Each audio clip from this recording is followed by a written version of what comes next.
Hello and welcome to the Brass Junkies. I am your host, Andrew Hitz, and it was a mistake for us to start recording on video. I am joined by my co-host, LaDuke. Lance, how are you? Kind of sad. My kid actually learned the whole hand up, hand down, and he was like, he gets this from his mother. He really drives a joke into the ground until it's like not funny to anyone but him. There's no way he could have got that from me. No. Yeah, no, not at all. So how are you, Lance? Your son graduated from high school. Can you believe it? I can't. We survived it. And he handled it really well. Definitely like anticlimactic. There was going to be this plan, then this plan, then this plan, then this plan. Then basically it was like, okay, drive through and we're going, like, put the window down. We're going to chuck the thing at you and take a picture of you on your way by. It was not quite that, but they did. He handled it real well. And it's 2 weeks after he graduated from high school, he will move in at Pitt. So it's like they kept putting it off in hopes of, even if they were slim, of it being a little more normal. And I appreciate it. They did their best to make the kids feel appreciated and recognize them. So it was cool. I mean, we celebrated, so it was fun. There you go. I'm pretty sure that they do a big graduation ceremony for every single grade now. So my son lost out on kindergarten graduation. Oh no! Next year, hopefully, it'll be back to normal by the end, so he can have his first grade graduation. Thank goodness. Yeah, we're gonna buy him a car. Actually, we didn't get him anything this past year, but get him that new Bugatti. Did you see this? Like for $65,000, you can get your kid this like scaled down Bugatti. That sounds like it's right in our price range. Actually, I would think, his first grade graduation gift. Mm-hmm. So he wants some Lego set. It's like $130, and we're making him save up for it. And this is a true story. Last night, as he was going to sleep, he has a tooth that's a little loose in front, and he said, "I'm trying to rip my tooth out so the tooth fairy will come." And I was like, dude, we don't, like, he still needs another like $70 to save up for this thing. I was like, the tooth fairy ain't bringing you $70, so you could just, rather than have a lot of blood and pain, they could lose that in like a week and a half. You're still going to need the money. And he was like, it needs to happen tonight. He ended up falling asleep before he was able to successfully rip the tooth out of his face. Fast forward 3 days, all of his teeth are missing. And he's got Legos. Like, I got Lego! That was one of the adult ones, Nicholas. Yeah, there you go. Anyway, that reminds me, we have a new YouTube channel. You should subscribe. We asked last week, the Chris Martin episode was our first ever video episode, and we asked people to subscribe so we get to 100. We got to 125, boom. How about that? So we will have a custom URL once we hit 30 days, which is awesome. Thank you to everybody who has done that, and to Will Houchin, our partner here at Pedalo Media, for making the videos and the channels awesome. Patreon.com/TheBrassJunkies. You can get the bonus episode for today's guest, which was Brittany Lasch. She was awesome. Really good, very interesting. I didn't know her before, and it was fun to get to know her a little bit and then hear her story, which was shocking. Yeah, I didn't even know, because I'm not paying attention to anything anywhere on any platform. Yeah. So when you were like, "Can you believe?" I was like, "I don't know. What is it?"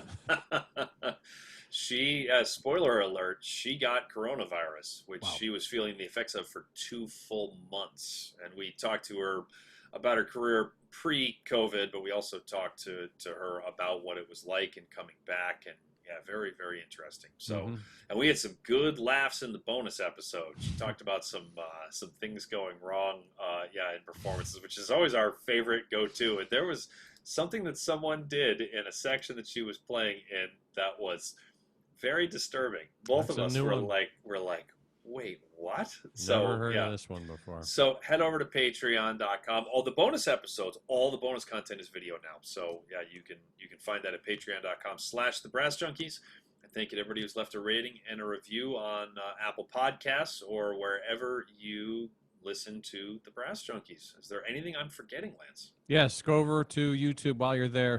After you subscribe to the Brass Junkies, subscribe to the Entrepreneur Musician. Oh yeah, that's right. I just did it, and so now he's up to a number that is short. 100. I've improved yours by 1. You now have 15. So we got to get him up over 100 first, as quickly as possible too. Yeah, I just launched the first episode as we are recording this of TEM on video was just yesterday, actually. So that is like brand new, and I didn't announce it until yesterday. So that's and awesome. The screenshot is worth the price of admission. It is a good Pretty one. Hilarious. It is Will is a master. So it actually looks like they have 3 videos posted there. It looks like the other 2 videos are reacting to your screenshot. It's good Pretty stuff. Funny. So anyway, without further ado, let us get to the wonderful conversation that we had with trombonist Brittany Lasch.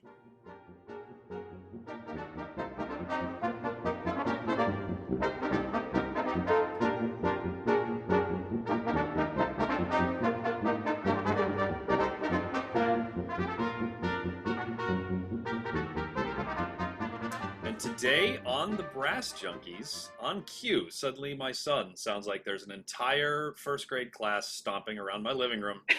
Today on the Brass Junkies, we are joined by the assistant professor of trombone at Bowling Green State University, as well as the principal trombone of the Michigan Opera Theater Orchestra at the Detroit Opera House. I had to write that down because I was not going to get all those words in the right order. Brittany Lasch. Brittany, how are you? Great. How are you guys doing?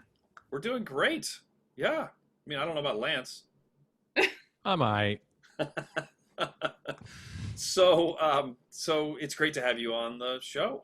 Thanks so much for having me. This is the highlight of my month, to be honest, in quarantine.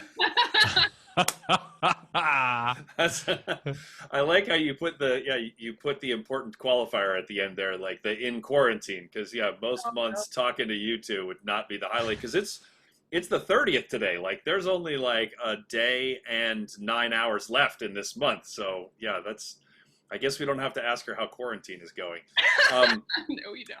No, but actually, in all seriousness, we might as well start with this because, and we have plenty to talk to you about with playing and teaching the trombone, but you actually came down with coronavirus. Yes, What was that like? Why would you do that? Yeah. If you had talked to us first, we probably would have, I read a lot. I would have strongly advised that you not do that. Well, the thing is, if I'd had an Easter gig, if my Easter gig hadn't been canceled, I assume I wouldn't have got coronavirus. And why I say that is because I finally broke my own quarantine. I was having stuff delivered, but I wanted to go buy my own groceries. So I went out late that Saturday night before Easter. And, if I had had that gig I had to wake up at the crack of dawn for, probably wouldn't have gone.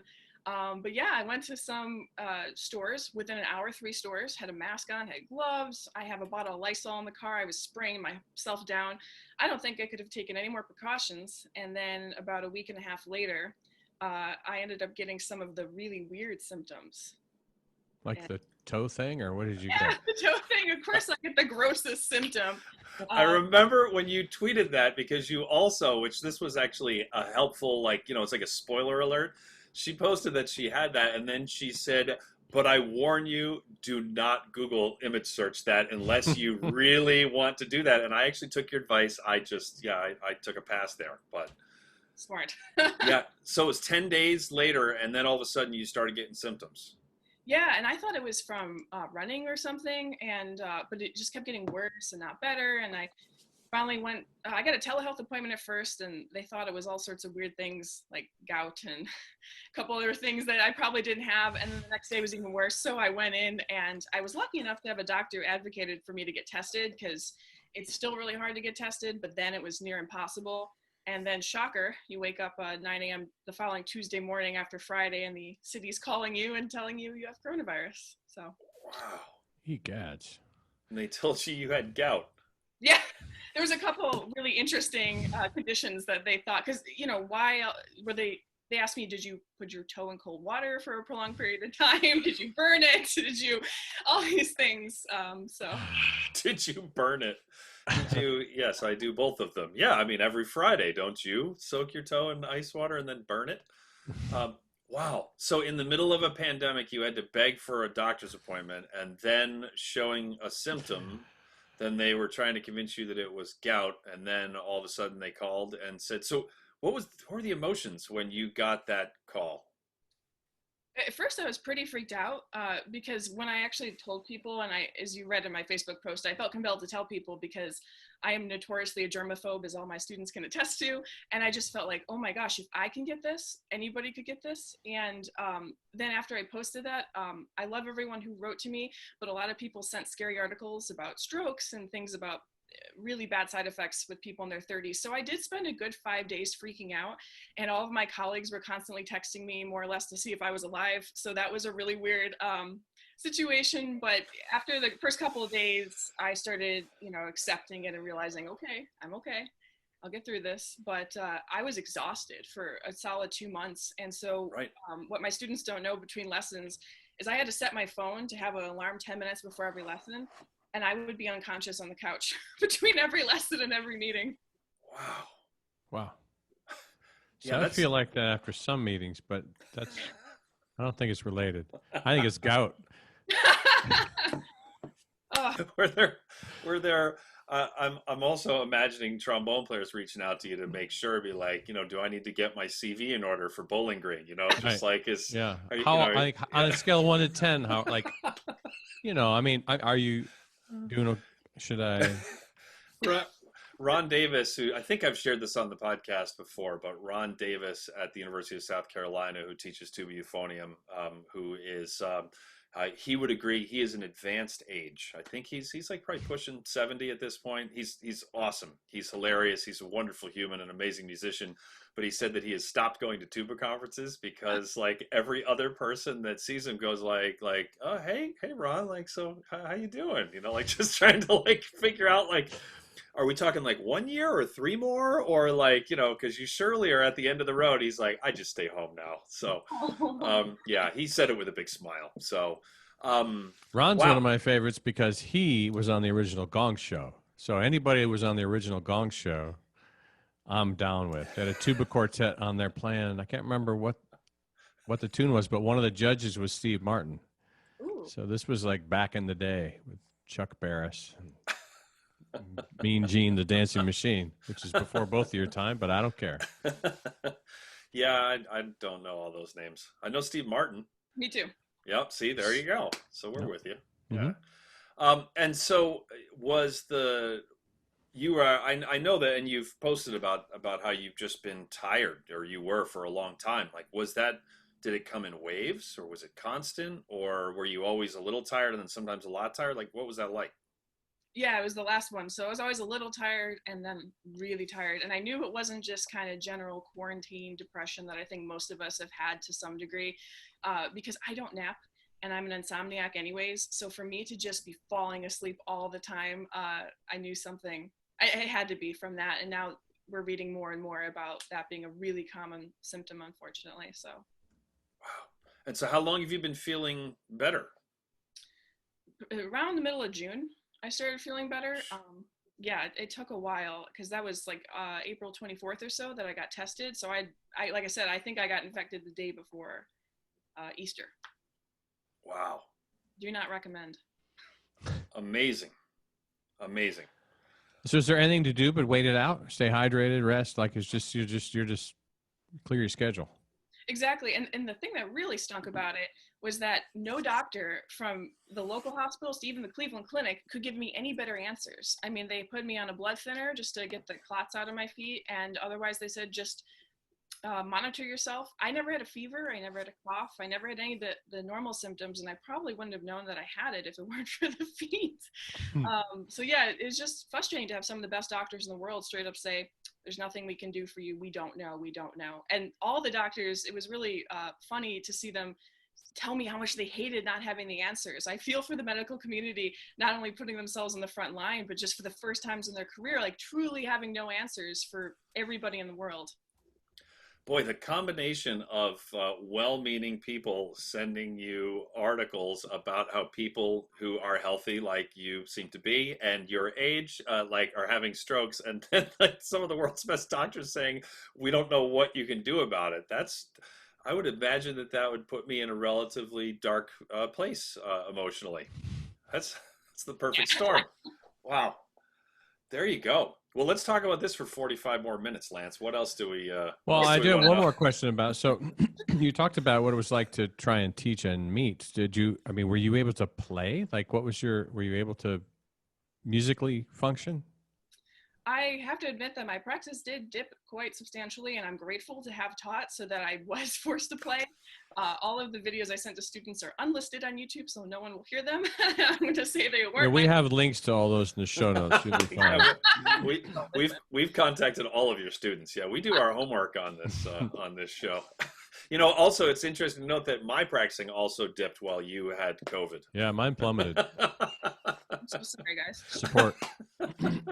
Take that one. All because your Easter gig was canceled. That's why I didn't practice. So, wow. So you were still that's impressive. Like that you were not only teaching, but you were still like sending playing videos to students, like while you were having to nap in between lessons. She's saddled with a work ethic. My goodness, that's Yeah. impressive. You need to hang with us. Yeah. Get that out of you. Go on the road for a couple years. I could cure you of that in no time. Cure you of optimism, a cheerful spirit. Yep. Well, people like us blame the road because then it absolves us of any personal responsibility. There's nothing we could have done about it. There's nothing we can do about it now. It's just this thing that happened to us, which is totally inaccurate and convenient. But, but we've never let that stop us before. So how did you start playing the trombone? Star Wars. Truthfully, well, I actually started as a guitarist. I have only one musician in the family, my uncle, and he's a guitarist, and gave me one when I was about 5 or so.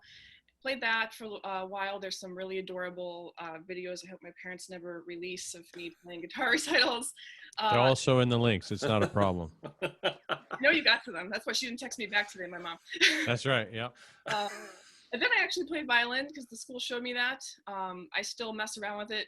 To this day, I'm pretty terrible. But then 5th grade, Star Wars was played by the band director demonstrating the trombone, and I had just seen Star Wars. My dad had just shown me the original 3 episodes, 4, 5, 6, which are the best episodes, and it was just a sign, and my fate was sealed. So as a side, what did you think of the last one, which is episode 3, right? Yeah. No, episode 9, of course. 9. Yes, yeah. Sorry. That. Yes. What did you think of that? It's just got a different tone since Disney took over, and I appreciate it for like the family aspect, but I did like that it wasn't always good triumphs all the time. There wasn't enough porgs for me. If they had a little more porgs, I would have given it a better review. Well, what's your position on the Ewoks? Like, we saw see those cats at her again. Yeah, I really felt they could have made a cameo, but I enjoyed the Ewoks, especially that little song they sing at the end of Return of the Jedi. Right. Classic. And Jar Jar Binks? Oh. Thank gosh he's gone. Okay. Jar Jar Binks was the valve trombone of the sorry, we're gonna get emails. Double-belled valve trombone. Yeah, double-belled valve trombone. There you go. Plastic. Made of plastic. I love pretty good. Be wrong, but if there was a valved one. And then what about The Mandalorian? Because this is trombone specific, not. But did you watch The Mandalorian? I only watched the select scenes of Baby Yoda because everyone told me kind of wasn't worth my time except for Baby Yoda. Oh, I totally dug it. I think it's cool. Really? Yeah, I thought it was great too. Yeah, I'm looking forward to the next season. Yeah. Yeah. Well, yeah. my position will be amended then. Maybe I'll check it out. And I'm a big Star Wars fan, but I'm not I'm not Star Wars obsessed. And if it sounds like there's any judgment there, there's not, because there are I've seen the same rock band over 200 times. So I'm not criticizing anyone for being obsessed with anything. Yeah. But yeah, so I'm a little more forgiving of, but I thought The Mandalorian was great. Like the cinematography is great. I thought the storytelling was good. The main character was interesting. Yeah. That's my take. Okay. Yeah. I mean, trumpet players told me that, so it's probably just off the list. So so you got COVID and you're getting advice from trumpet players. Gee whiz. Bad moves, I know. Yeah, jeez. That's on you. Yeah. We're actually not recording this for release. This is an intervention. So, yeah. This is Okay, so that's how you started to play the trombone, but how did you start to play the trombone when you started coming back from the COVID? So what was the routine? Like, I've been exhausted for 2 months. I'm starting to get my feet back under me and starting to do something resembling a normal routine. How do you get back in after you've been on the ropes for a while? Well, I got to give a shout out to Jeannie Little. She helped me. She basically told me, put on your favorite Netflix show, have a drink, and just do your routine. Don't think about your sound. And after a few days of enjoying Game of Thrones until season 8, haven't vibed. I got back in shape. It was rough though. So the advice to just not listen to yourself until a few days in, that really really helped. Because it's hard when you're out of shape and there's no gigs to get ready for. It's really hard mentally to get over that hurdle to pick up the trombone and keep playing it after you just hate what you hear for 20 minutes. Well, and like you said, I mean, anytime that I've get ready for any kind of joke you want, Andrew. So anytime I've taken a long period of time off the horn, this, like you said, like the first part of it is just kind of like smacking yourself in the mouth for a couple of days just to kind of get things back to something resembling normal, right? Because it's just about minutes on mouth, I think, to just sort of get that going again. So it sounds like that was the trick. I didn't think about the Game of Thrones and beverage part. She said whatever your favorite show is that you don't need to pay too much attention to because you know the plot. So that happened to be Game of Thrones for me. What would you watch, Andrew? What would I watch? That's a good question. I don't know. Any sitcoms that you've seen a lot? Oh, a sitcom. That's a good idea. Yeah, I mean... I'd probably rewatch Comedians in Cars Getting Coffee. I'd maybe put on... I would say Cheers, but there are a lot of those episodes I haven't seen in a very long time, so I would be paying attention too much. Actually, that's true. One of my answers to that is Frasier, because I find Frasier to be like... in general, it's fine. And then every once in a while, it's really funny. But in general, it's just kind of fine. So even if I've never seen it, it can just kind of be on in the background. And it's like familiar characters. And yeah, I have had that on. Not that I ever watch anything while I'm practicing. Never. Because that never happens. Teachers do that. Yeah, no teachers do that. So that might be my answer, actually, is Frasier. Because it's kind of innocuous. Or Seinfeld, which is very much not innocuous, but like that's just, I've seen all that so much. And yeah, and that's also a show that I think it's important. It can't be too plot driven, right? I mean, like just because unless you really know the plot, because otherwise you got to pay attention too much. I mean, Frasier's the same episode over and over again. It's like there's some calamity and then there's some wacky way that it's like the same as Scooby-Doo. There's just not a mystery. There's a calamity that involves a social situation and then they save it at the end. So, yeah, this is good. All the kids listening, this is what you just need to find the right TV to watch while you practice. And then YouTube can play the trombone like Brittany does. Yeah, it's just, that's all you got to do is just watch TV while you practice. What was the last thing to get back to 100% when you came back after taking that much time, not off, but, dealing with all that for so long? Like aspect of my playing? Yes, aspect of your playing. Everything. I feel like it was a group effort, the range kind of came back, refinement. It was everything. Actually, if there's one thing, probably the reminder to breathe deep. Not that COVID affected my breathing in any way, but I didn't realize how much I had to remind myself to consciously take good breaths after coming back. But it came back quicker than I expected because there's been a few periods in my life where I've taken a little time off, and I'm talking like 3 days, and I've been really discouraged. So it was a nice little milestone. Okay, something ever happens to me, this is how I get back again. And do you normally have like a regimented routine do you do like the same routine or warm up every day? More or less, yeah. And I kind of can't sleep without practicing. I'm one of those people, for better or worse. So not practicing the first few days was crippling anxiety, just coping with the fact that I didn't do any work today. Then after a few days, I kind of accepted it. And that was when I knew that coming back was going to be just awful. Wow. Jeez. I'm not afflicted in that way. I sleep just fine. Good for you. Jealous. How about you, Andrew?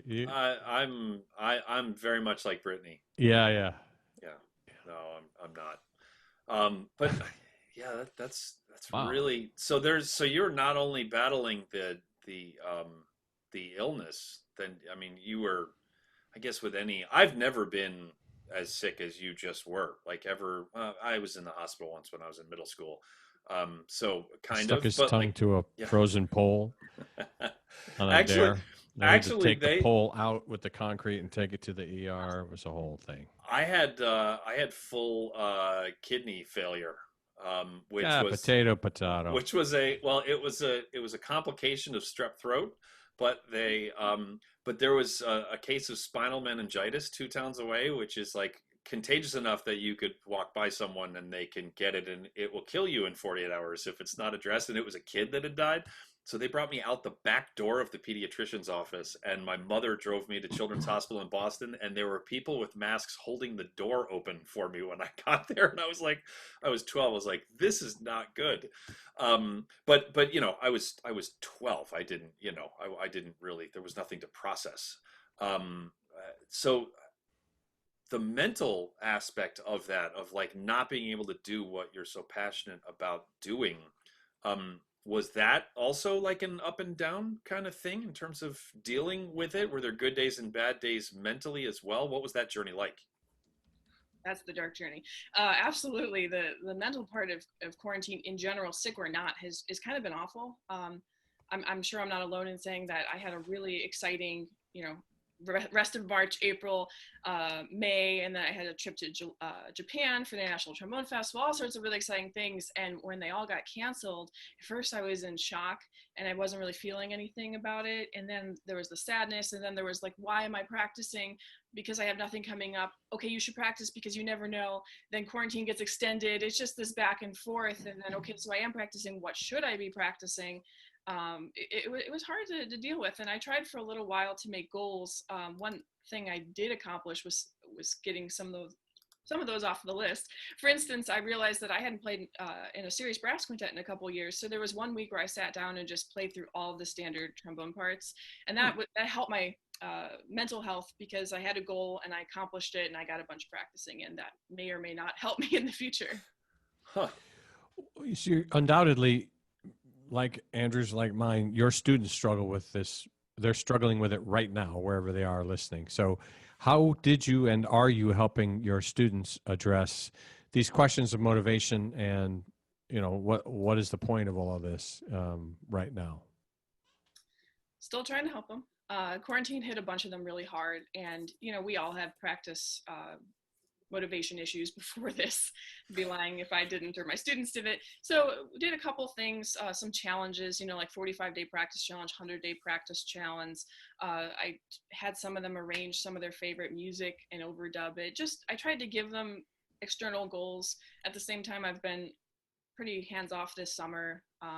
Everyone's entitled to a break. So we'll see what the fall holds, but I was also trying to show them some new musicians. We did a couple trombone ID quizzes in quarantine, and some people got really into the music. Christopher Bill, Jim Nova, that kind of really awesome overdubbing stuff. Who was the second guy? Jim Nova? Oh. Doesn't ring a bell. I'm a little gullible. Oh, no. That was more for Jim's benefit than yours. Yeah, that was. We'll get a text from him. Yeah. So speaking of double-belled valve trombones, I'd like to take a moment to thank Parker Mouthpieces for providing the hosting for the Brass Junkies. Parker Mouthpieces offers fine customizable component mouthpieces for horn, trombone, euphonium, and tuba, including the Andrew Hitz Artist Model tuba mouthpiece and the Lance LaDuke Model euphonium mouthpiece. Yes! You can find out more at parkermouthpieces.com or follow them on Facebook, Instagram, and Twitter.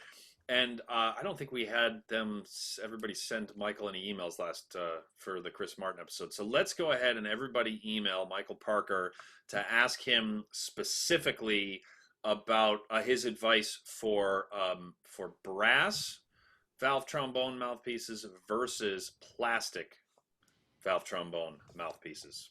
I think, and like the pros and cons, but as many words like timbre or Backbore. backbore. What did you say, Brittany? A resonance. That's a good one. That's a really good one. Yeah, resonance. And pick one of his competitors and say Taper. Taper's really good. Yeah, there you go. Because tell them that you don't have an HBO subscription, so you can't watch Game of Thrones like Brittany. So you're looking for an equipment shortcut to her practicing. I think that's perfect. You have soloed with the Pershing Zone Army Band. What did you play with them? This last time I played with them, I played Red Sky by Anthony Barfield. Okay. And I was really lucky. A couple years ago, I played with them, and Fantastic Polka by Arthur Pryor. There you go. And what was it like standing in front of that band? That band in particular is full of the nicest people, and they're just so friendly.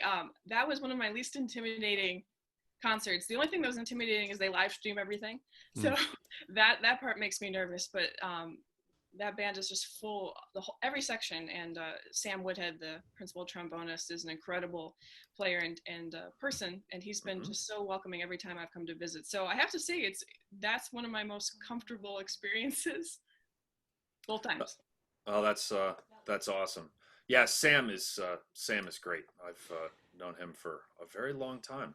Okay, so you say you got nervous. How does that manifest itself? Is it mentally, physically, both? Like when you say I got nervous, unpack that for us. Sure. So the live stream, everyone in the world can click on this and watch it if they want to. So in those moments, I have to just flip my mind to the music. And actually, I guess this is kind of funny. During my Red Sky performance. No, we don't want any funny stories. No. All right, one. I was not nervous. Nothing was wrong.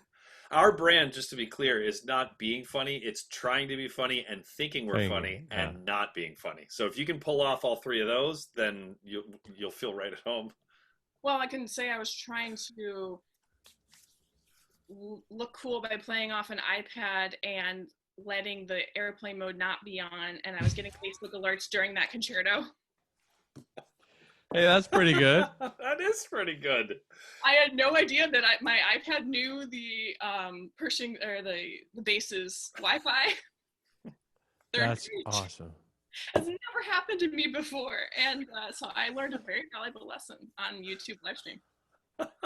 That's awesome. So that is awesome. And was it just you got the notification that your mom texted, or like it's the whole text of the thing, and are you trying to like read it? And so like what are you doing in the moment then when these are coming in?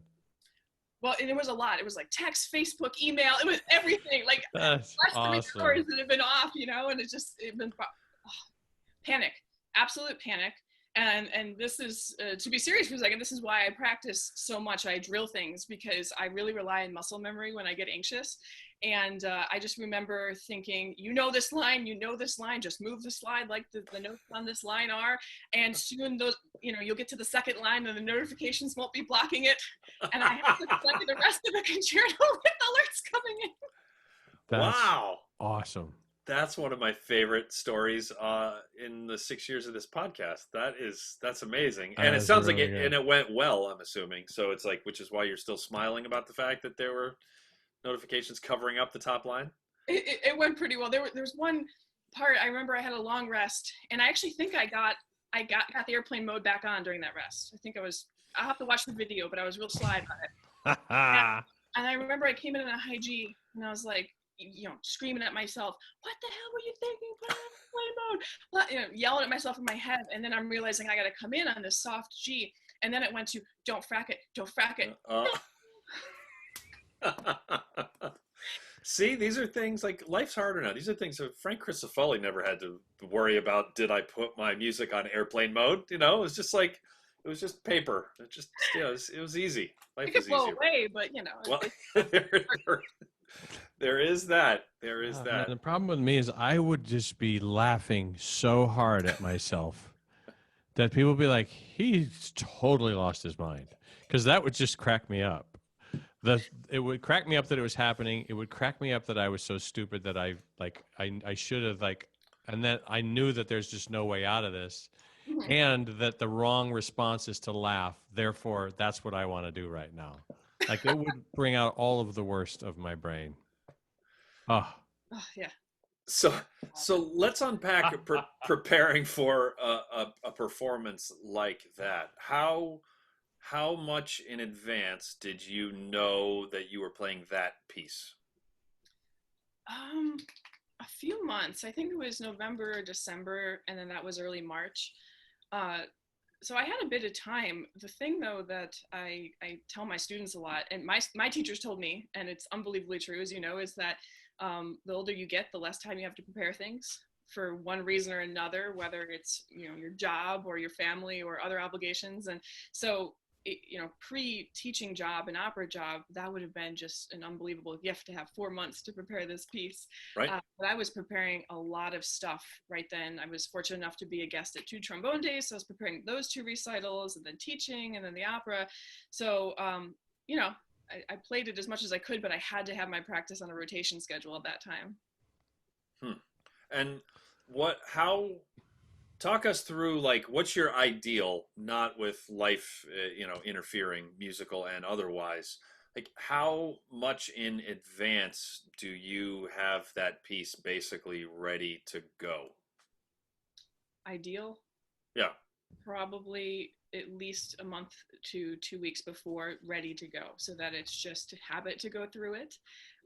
And something that I do when I know a space or I'm able to get a picture of the space, fortunately I knew what the hall at the base looks like. So every time I practiced, I would pull up a picture of it and then mentally remember what it looked like to play on that stage and play through the piece, usually with recordings that other people had put out. So sometimes the tempos were 100%, but I was hearing the band, playing it, visualizing. Is it Bruckner Hall? Yes. Brooker. Yeah. Brooker, sorry, not Yep. Bruckner. Yep. Brooker Hall, and going through that process. But if you can get it the day before this, if I can get it the day before now, I'm usually ready to go. And Sam Palafian was really big into visualization, and he had me do a whole bunch of that when I was in graduate school, down to like the clothes I was wearing, like imagining it was too hot, that it was too cold, that it was like just like everything, such that as long as my instrument was functioning okay, and my iPad, which didn't exist yet because I'm old, was in airplane mode, then I'd be good to go. What does it sounds like it's pretty detailed also if you're thinking about the hall. What does your visualization look like from start to finish? You mean like while I'm practicing it?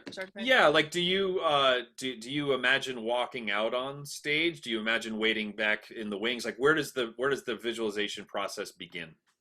It's different for every event, and like I said, I'm lucky that I had been there before and had a little experience. I've also seen ATW broadcasts on the internet before, but I imagine the announcer, because it always makes me feel really uncomfortable, the way they are so lovely and announce you, getting over that embarrassment. And then I actually would walk a few feet, because I feel like I've had to this sounds silly, but I've had to figure out how to walk right before performing, so that you don't look like you're moping on the stage, but you don't get your heart rate too high. So I'd practice that, and then I'd actually bow before I'd play, and then I'd put on the piece, because that piece in particular has a really subtle mood kind of atmosphere that's created at the beginning, and I wanted to have the whole range of emotions before I started playing. And I'd actually film myself, so I would watch my face, so that I wouldn't you don't know what you do until you film yourself. So I'd go through the whole thing, and I'd even wear the same shoes that I was going to wear, because with the iPad pedal, it's really good to know how that's going to feel. Yeah. So yeah, there's a lot of layers there. Yeah, in reality, it's basically a practice session with a walk and a bow and push on the recording. So, right. A million years ago, when Andrew and I used to do clinics with the quintet, we would make quintets practice walking out and bowing and acknowledging one another afterwards. And you could just see the eye rolls sometimes, like, this is stupid. You guys are stupid faces. Which we are, but you think you know how to do all of that stuff. And if you don't practice it and you don't videotape yourself and you don't wear the shoes you're going to wear, then you're focusing on the wrong things in the moment. And one of the analogies or comparisons that we drew was that, you know, a chef spends way more time. I mean, they spend the whole day prepping and cooking, but they do spend time considering how the meal will be presented on the plate. They don't spend zero time. They don't spend equal time either. So none of us are suggesting that you spend as much time practicing bowing and walking out and your facial expressions as you do preparing the piece. But it's that last little bit that separates like really exceptional performers where you've been in the audience and someone walks out on stage and you're like, oh no, you can just tell there's something up there. And then somebody else who walks out and they just are in total command of the stage and they've thought about what they're going to do and how they're going to do it. Another comparison is like you've been in a car with somebody who has no idea where they're going. That's a very unsettling situation. And now you're like trying to help, but you don't even quite know what to do. Versus someone who's done this drive a bazillion times, you can just enjoy the ride. So it's a little thing, but an incredibly important thing. Like the importance of it is disproportionate to the amount of time that you spend doing it. But it's like such good advice. Yeah, and even when you watch the most professional violin soloists and piano soloists, they know how to get through the orchestra. They know where they're going. They know where their hand's going to be on the piano to bow. It just looks so natural. We don't think twice about it. And then we see, unfortunately, a lot of trombone players who are zigzagging their way through the ensemble to the front, and they move their stand, and it's this whole event that it doesn't look as coordinated as maybe some string players do, but that's because that's what they do for a living. Hilary Hahn goes and plays concertos for a living, so she's really comfortable with that. So in trombone players, unfortunately, we don't quite have that experience, but there's no reason we shouldn't have the same stage presence. No, and if we want to have more opportunities to do that, then we better look like Hilary Hahn does when we walk out on stage. We better command the stage the same way she does when she comes out. Otherwise, what's the point of inviting us if we always look like schlubs when we walk out there? Exactly, yeah. Hashtag no schlubs. Yeah. Love it. I cannot stress to anyone young listening how important what you just heard is. It's just like how many, it's not even, I don't think it's as impressive all of the work that you did. It's how much thought you went into what work needs to be done. And the work that you actually did is impressive, but I think it's more impressive. I find it more in young musicians that they're more than lacking like the actual the drive to do the work, is realizing what actually needs to get worked on. And and it's just you hear how many aspects of the performance that Brittany is thinking about and having, and if it's like the horn in your head, right? Having a clear idea of exactly what you want the cadenza at the end of the first movement to sound like. That's the first step to getting it to come out of your bell. And yeah, all of that is all premeditated, which is a good reminder for all of us. Yeah, control what you can, because there's going to be so much you can't control, like airplane mode. Well, that's it. I mean, you're exactly right. All you can control are the things that are under your control, which sounds ridiculous. But then if all of those things are there, then you know that when the iPad does that, I know that based on my preparation, that my muscle memory can take over. I know that, like, you're not in a panic situation then. It's just like, okay, this is going to be fine. I just have to find my way out of this. Lance, why don't you tell everybody about the Papert people? Who? The Mary Papert School of Music at Duquesne University in beautiful and sunny Pittsburgh, Pennsylvania, is a wonderful institution, has a great brass faculty and great opportunities to study in a variety of ways. There is a link in the show notes to a page that is designed specifically for listeners of the Brass Junkies, and you can find out about who's teaching, the opportunities there, and how to find out more. So thank you very much to the Mary Papert School of Music at Duquesne University in beautiful and sunny Pittsburgh, Pennsylvania, and very special thanks to Jim, don't call me a schlub Nova, for making it possible. I can't believe Brittany called him a schlub. I know. Sorry, Jim. Yeah, I did not. We never let the truth get in the way of a good joke around here, or even a not good joke. Yeah. to be clear. So tell us about what is it like playing the trombone and principal at that in an opera orchestra? That fascinates me. Yeah, me too. It's every day I'm learning. uh, Unfortunately, right, I haven't played a service since December because I took the February opera off and then COVID. But I have been in love with opera ever since my undergrad. I studied with two people with the Metropolitan Opera, and while I was working as an usher at Avery Fisher, now David Geffen Hall, every chance I got, I would go get a standing ticket at the Met. And it was so unbelievably enchanting. The first opera I saw, Idomeneo, was not the most lively thing. But then my next opera was Aida, and to see animals on stage in that grand set, I was just hooked. And I really had no idea what it meant to play trombone in an opera. Steve Norell was a great teacher for me, told me a lot of great stories, was a great mentor in many ways as far as aspects of the business that most teachers aren't willing to share with students, to give them real perspective on, things like, this is how much I make, but this is what it costs to live here and commute, that kind of real world stuff. But it's great. Yeah. But what I love about the opera is, even if we have 4 back-to-back performances, same conductor, same cast, same everything, they can be 4 completely different performances. And I love the engagement I actually have with the maestros versus symphony. A lot of the times it's better not to look. But, the singers are going to do what they're going to do, and they have to translate it to you. And the music's incredible. So I feel really lucky that position worked out. It happened to open up a few months after I moved here. So love the orchestra members too. Yeah, it's an interesting distinction there between sometimes, who was it?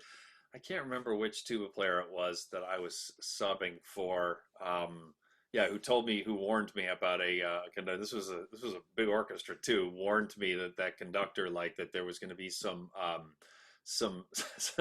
bad data coming from the podium, where it wasn't even like not helpful. It was like actually like actively not helpful. So like don't look up in this spot, which was helpful information. So, and yet, like you were saying, for anyone that doesn't understand what a conductor, why don't you explain it? You know better than I do.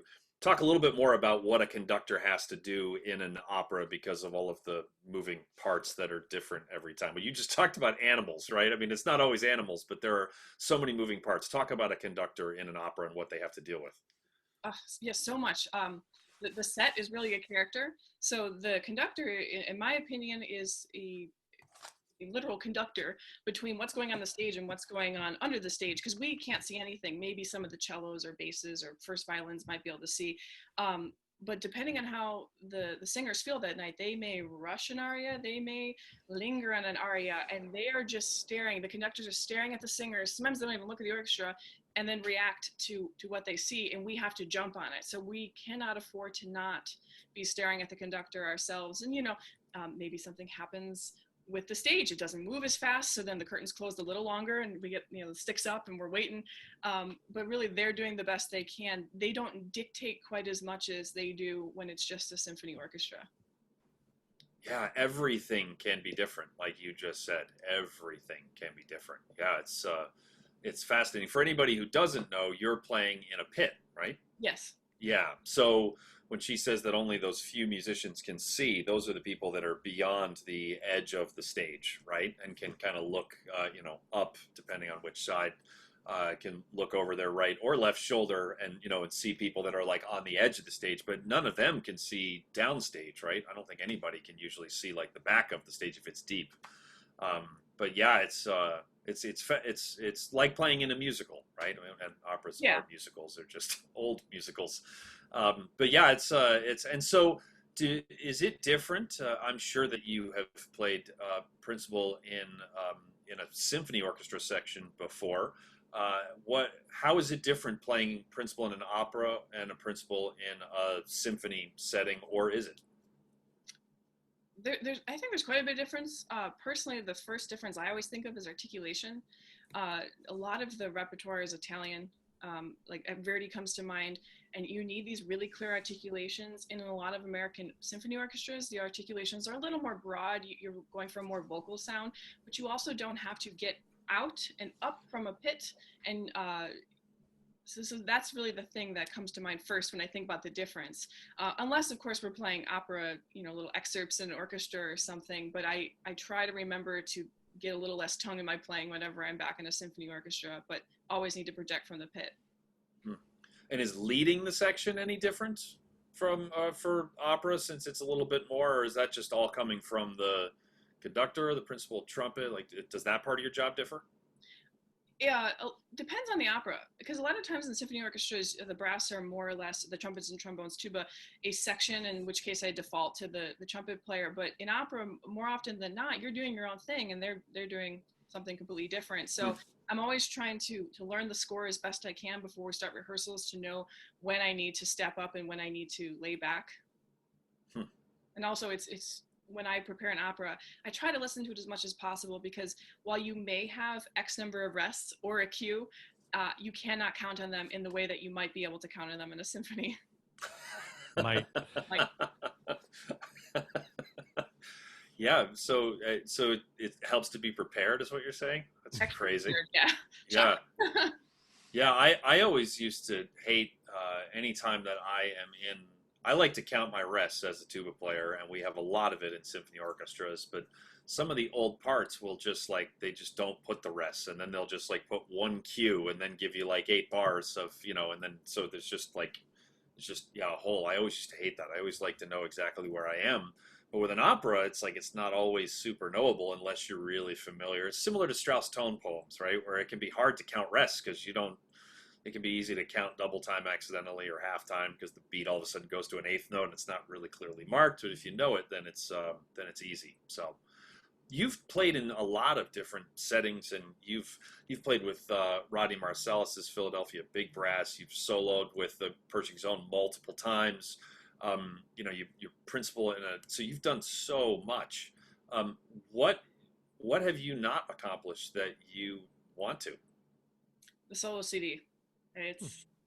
The plan was being formulated, and COVID. So hopefully, when things get a little better, it's because it's not just with piano. So there's going to be more people involved. So I hope, if I can't get that to work in the next year, I work with an incredible pianist named Thomas Weaver, teaches at Curtis. He's kind of become one of my duo partners. So hopefully we'll be able to do something if the CD with small orchestra won't be able to happen in the near future.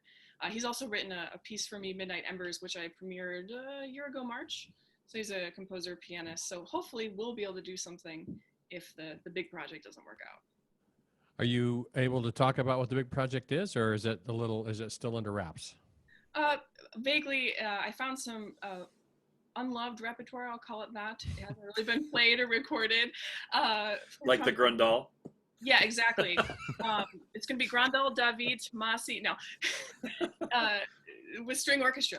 And it's all from the 60s to the 80s. And a lot of it was written for Michel Biquet. And, some of it is hit or miss, but some of it I really like. And so I was trying to find a way to make a debut CD that wouldn't get overlooked. Some people, have great success and some don't. And I wanted to get people's attention. And I feel like all the CDs of trombone players that are with orchestra, I tend to gravitate to versus the piano ones exclusively. It depends on, the individual recording, but I thought that was a really interesting idea. And some of the people that asked for artists were helping me formulate that plan, but no proposals have been made because just when I got it brave enough to make it, everything shut down. Well, that's a really smart angle in terms of creating a solo. I mean, if you're going to go to the effort and expense and time to put together something like that, you definitely want it to stand out. So what is that, just sort of your normal MO? Like you're always kind of looking for, well, what makes this a little extra special or a little extra different, or how is it that you decided to do it that way? It's a really smart idea. Oh, thank you. I'm looking for ways not only to stay relevant, but be interesting. And for the longest time in my career, I just wanted to play in the CSO. I grew up in Chicago, and there's this one-track mind. And then everything I planned in my life, I kind of got the other option. And I don't think that's a bad thing. I actually think everything led me to where I am right now. But now that I'm kind of out of this one-track mindset, I'm always trying to find the most interesting way to accomplish my goals. And like I said, I listen to the CDs that are with orchestra a little more than those that are with just piano, or the ones that are with an ensemble. Anything that's just not piano. Not knocking just piano, but Well, yeah, but a lot of people do it. I mean, that's the whole point. It's like, okay, well, there's plenty of those. There's fewer of this other thing, and why, and what makes that interesting. And it's harder, oh, by the way, and it takes a lot more coordination, and you need a lot more help, but it's better. I hope so. And I have this support from Astral, at least with the coordinating side of things. So I felt like while I'm still associated with them, I want to not exploit it, but use that and see where it goes. So who's Astral? What do you mean by Astral? Astral Artists is a nonprofit artist management and young musician company that I auditioned for. They have a competition every year and a couple rounds, and then they interview. And they take a few people, and I was really lucky that I was the first brass player that they took. And so being on their roster, they have their own concert series.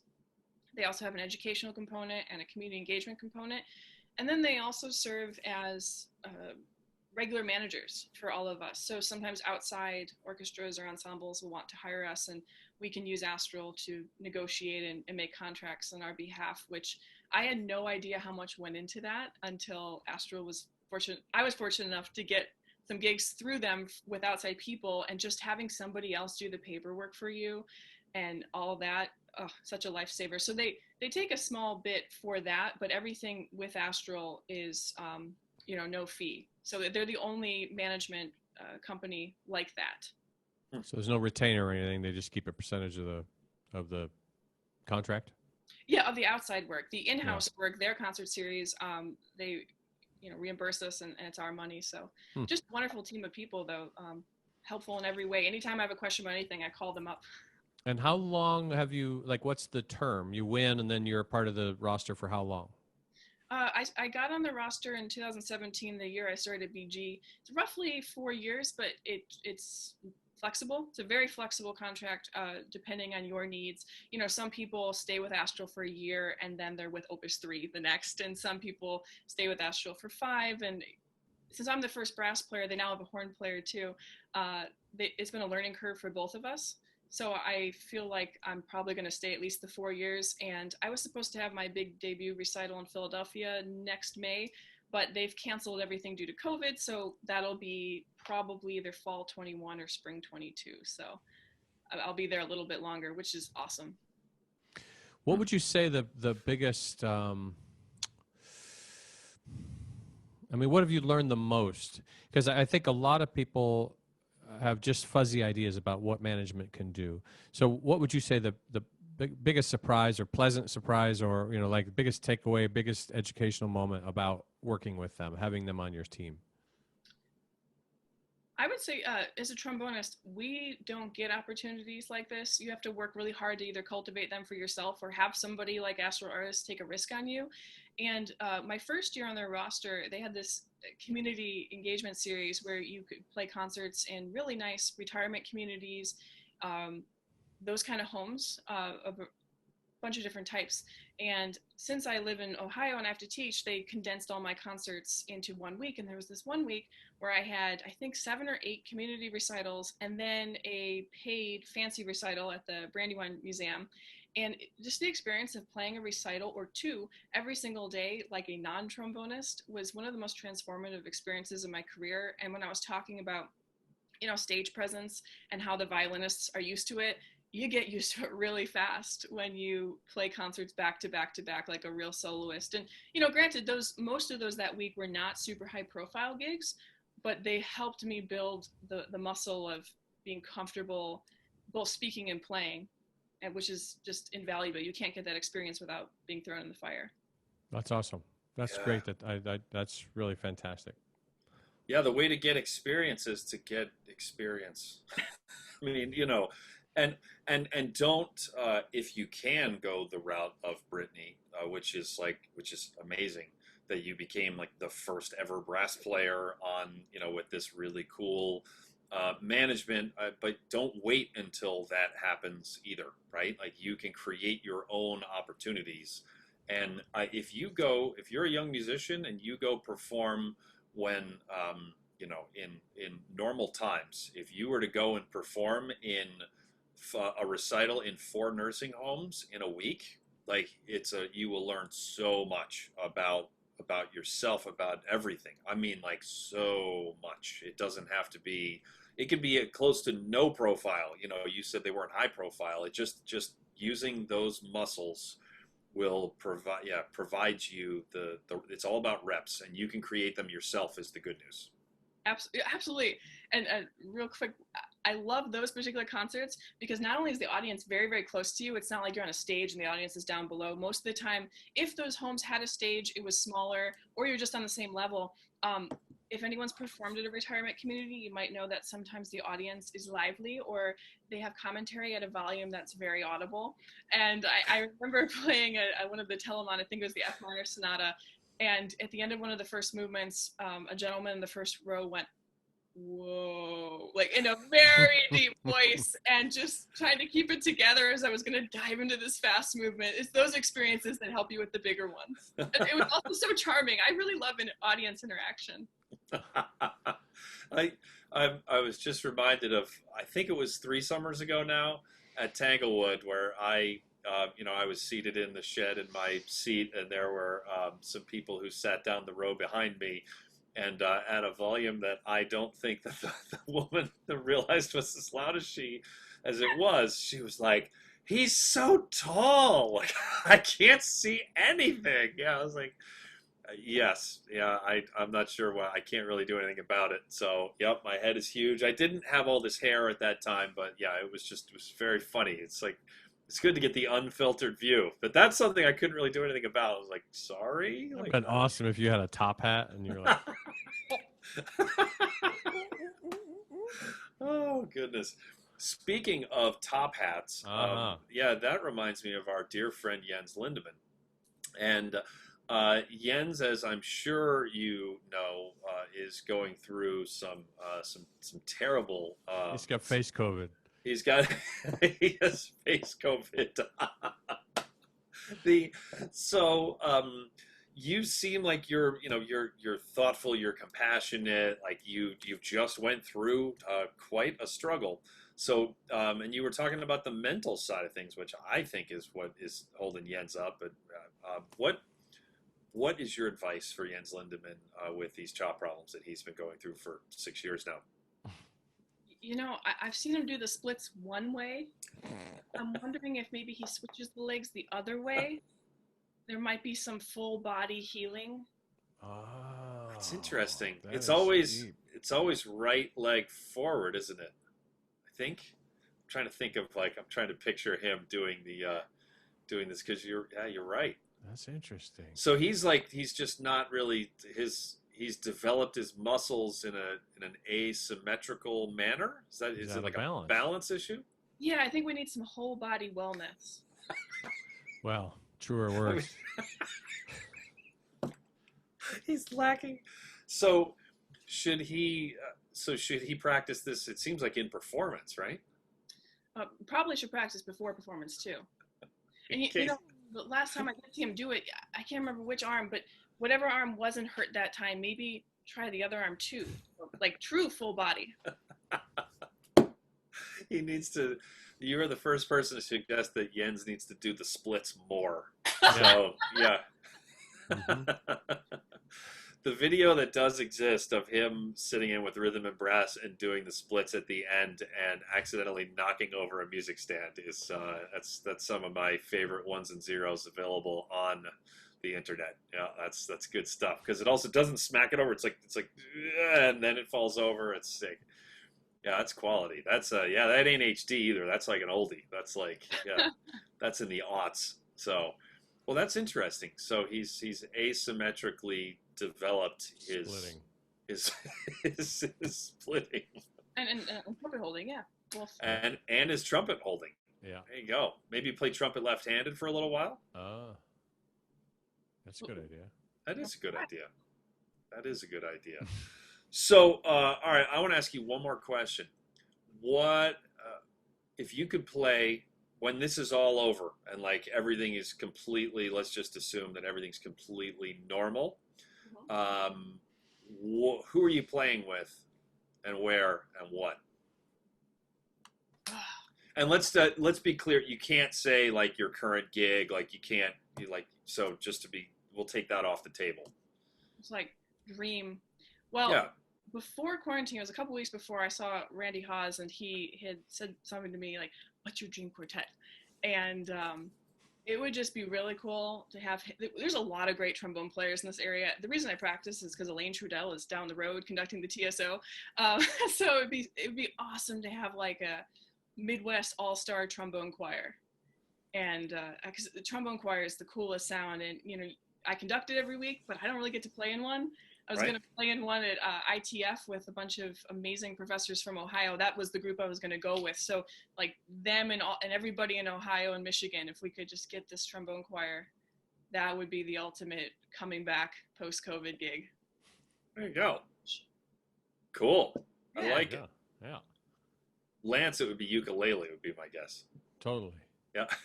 Or valve trombone. Double-belled valve trombone with a plastic mouthpiece by Mike Parker. Mark Peaker.